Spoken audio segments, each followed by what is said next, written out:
একটি সার্থক বাক্যের তিনটি গুণ রয়েছে: আকাঙ্ক্ষা, আসক্তি, যোগ্যতা। এক পথ শোনার পর অন্য পথ শোনার যে ইচ্ছা তাকে বলে আকাঙ্ক্ষা। যেমন সেই স্কুলে, তারপর আরেকটু শোনার ইচ্ছা রয়ে যায়, সে স্কুলে যায়, সে স্কুলে গিয়েছিল, কিছু একটা বসালে তাহলে আকাঙ্ক্ষা গুণ মেটে। বাক্যস্থিত পদগুলোর সুশৃঙ্খল পদবিন্যাস বা সিরিয়াল ঠিক রাখাটা হচ্ছে আসক্তি।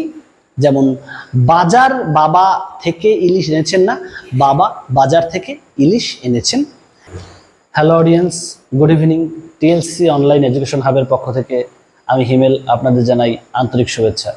বরাবরের মতো আজও হাজির হয়েছি বাংলা দ্বিতীয় পত্রের একটি নতুন বিষয় নিয়ে। আশা করছি খুব সহজে আমরা বিষয়টিকে কভার করতে পারবো। খুব গুরুত্বপূর্ণ একটি বিষয় যা SSC, HSC, university admission exam, nursing admission exam এবং জব এক্সামে বরাবরই এসে থাকে, তা হচ্ছে বাক্য এবং একটি সার্থক বাক্যের গুণ।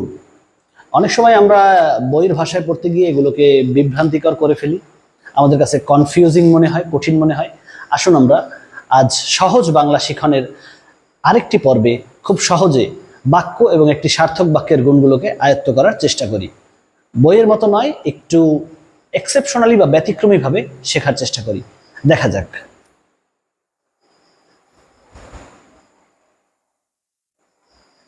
প্রথমে জেনে নিই বাক্য কাকে বলে। একাধিক শব্দ মিলে যদি একটি অর্থবোধক মনোভাব, পূর্ণ অর্থবোধক মনোভাব প্রকাশ করে তবে তাকে বলে বাক্য। উদাহরণের সাহায্যে আমরা দেখতে পারি, সে একটি শব্দ, স্কুলে একটি শব্দ, যায় একটি শব্দ।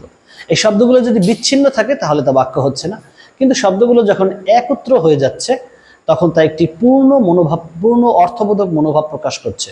যেমন সে স্কুলে যায়, এর দ্বারা বোঝাচ্ছে কোনো একটা লোক সে স্কুলে যায়, স্কুলে যাওয়াটা তার অভ্যাস, অতএব তা একটি পূর্ণ অর্থবোধক মনোভাব প্রকাশ করে, তাই আমরা তাকে বলতে পারি বাক্য।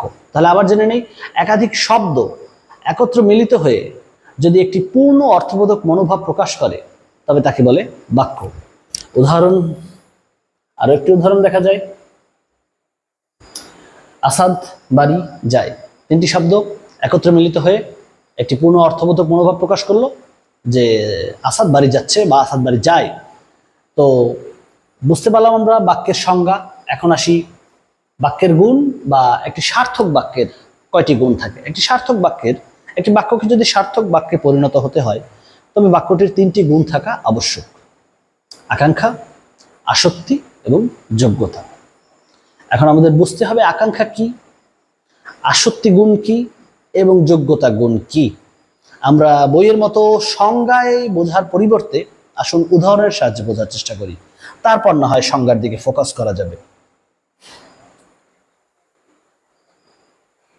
সে স্কুলে বলে যদি আমরা থেমে যাই তাহলে বাক্যটি সার্থক বাক্যে পরিণত হয় না, কারণ শুধু দুটি শব্দ একত্র হয়েছে কিন্তু কোনো অর্থ প্রকাশ পায়নি, বরং কোনো একটা পরবর্তী পথটি শোনার আকাঙ্ক্ষা রয়ে গেছে। সে স্কুলে কি, সে স্কুলে গিয়েছিল না, যায় না, যাবে না, যাচ্ছে, এই ইচ্ছাটা রয়ে গেছে। আর এই যে ইচ্ছাটা শোনার রয়ে গেছে তাকেই বলা হয় আকাঙ্ক্ষা। অর্থাৎ বাক্যের একটি পথ শোনার পর অপর পথ শোনার ইচ্ছা যদি থেকে যায় তাহলে তাকে বলে আকাঙ্ক্ষা। আর আকাঙ্ক্ষা গুণ পূরণ না হলে তাকে আমরা সার্থক বাক্য বলতে পারি না।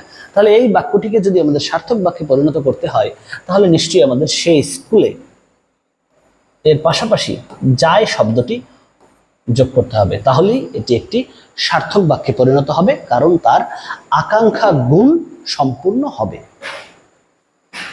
এবার দেখে নেই দ্বিতীয় গুণ। প্রথম গুণ চলে গেল আকাঙ্ক্ষা, দ্বিতীয় গুণ হচ্ছে আসক্তি। আসুন আমরা এটাকে উদাহরণের সাহায্যে আগে বোঝার চেষ্টা করি।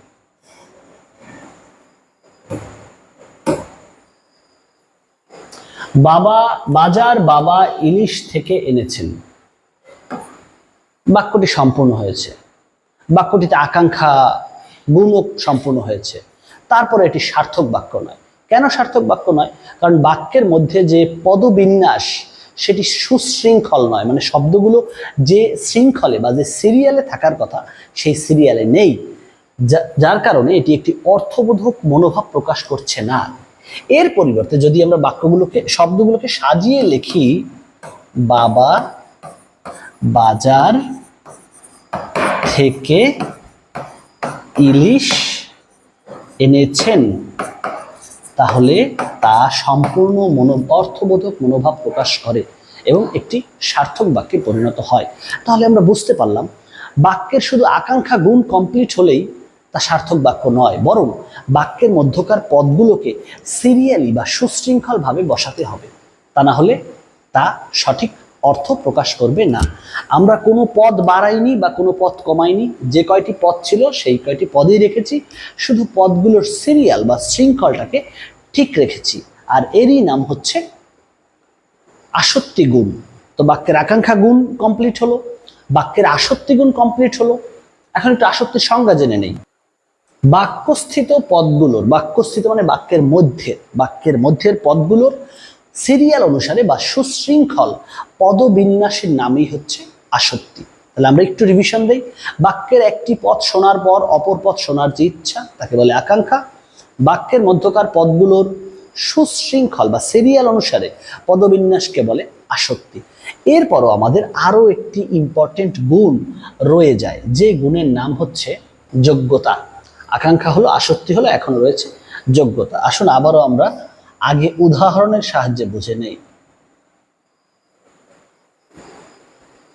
এখানে বাক্যটি আছে, গরু আকাশে ওড়ে। বাক্যটি কমপ্লিট। বাক্যটির তিনটি পদ সিরিয়াল অনুসারেই বা শৃঙ্খল অনুসারেই আছে, তারপরে এটি সার্থক বাক্য নয়। কেন সার্থক বাক্য নয়? বাক্যটি কমপ্লিট, বাক্যটির পদগুলো সিরিয়াল অনুসারে আছে, কিন্তু বাক্যটি কোনো পূর্ণাঙ্গ অর্থ প্রকাশ করছে না। বাক্যটি অর্থবোধক নয়। আর আমরা জানি বাক্য হতে হলে শুধু শব্দ সমষ্টি মিললেই হবে না, তার একটা মিনিং বা ক্লিয়ার মিনিং, পূর্ণাঙ্গ অর্থ তৈরি করতে হবে।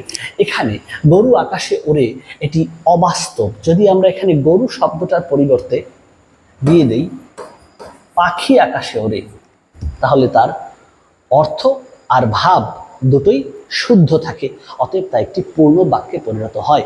এবার আমরা বুঝতে পারলাম একটি বাক্যের আকাঙ্ক্ষা পূরণ হলেও, বাক্যের সিরিয়াল বা শৃঙ্খল ঠিক থাকলেও, যতক্ষণ না পর্যন্ত তার অর্থ এবং ভাব ঠিক রয়েছে ততক্ষণ আমরা তাকে পূর্ণাঙ্গ বাক্য বলতে পারবো না। তাহলে এবার আমরা দেখে নিই যোগ্যতার সংজ্ঞা।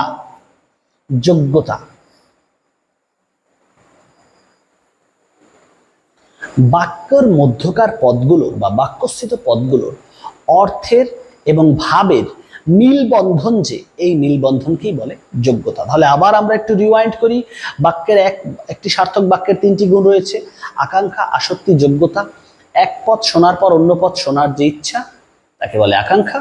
যেমন সেই স্কুলে, তারপর আরেকটু শোনার ইচ্ছা রয়ে যায়, সেই স্কুলে যায়, সেই স্কুলে গিয়েছিল, কিছু একটা বসালে তাহলে আকাঙ্ক্ষা গুণ মেটে। বাক্যস্থিত পদগুলোর সুশৃঙ্খল পদবিন্যাস বা সিরিয়াল ঠিক রাখাটা হচ্ছে আসক্তি। যেমন বাজার বাবা থেকে ইলিশ এনেছেন না, বাবা বাজার থেকে ইলিশ এনেছেন। এছাড়াও বাক্যের আকাঙ্ক্ষা ঠিক থাকলেও, আসক্তি ঠিক থাকলেও যদি অর্থ ঠিক না থাকে তাহলে তাকে আমরা পূর্ণ বাক্য বলতে পারি না। অতএব বাক্যের মধ্যকার পদগুলোর অর্থ ও ভাবগত মিলবন্ধনের নাম হচ্ছে যোগ্যতা। যেমন এখানে পাখি আকাশে ওড়ে, এটাই অ্যাপ্রোপ্রিয়েট বা যথোপযুক্ত। গরু আকাশে ওড়ে, যার কোনো অর্থ হয় না। তো আমরা বুঝতে পারলাম সার্থক বাক্য হতে হলে তিনটি গুণেই সম্পূর্ণ হতে হবে, আকাঙ্ক্ষা, আসক্তি, যোগ্যতা। আশা করছি এরপর থেকে বাক্যের গুণ নিয়ে আর কোনো সমস্যা থাকবে না। ভিডিওটি এতক্ষণ মনোযোগ দিয়ে দেখার জন্য আপনাদের সবাইকে জানাচ্ছি আন্তরিক ধন্যবাদ। আমাদের টিএলসিসি অনলাইন এডুকেশন হাবের পক্ষ থেকে জানাচ্ছি যে আগামী মাস থেকে আমাদের নার্সিং এডমিশন কোচিং শুরু হতে যাচ্ছে। আগ্রহীরা ভিডিওর নিচে দেওয়া নাম্বারে যোগাযোগ করবেন। এছাড়াও আমাদের এসএসসি এবং এইচএসসির অনলাইন এবং অফলাইন এডুকেশন প্রোগ্রাম চালু রয়েছে বরাবরের মতোই। আগ্রহীরা যোগাযোগ করবেন নিচে দেওয়া নাম্বারে। ধন্যবাদ সবাইকে, ভালো থাকবেন, শুভ সন্ধ্যা।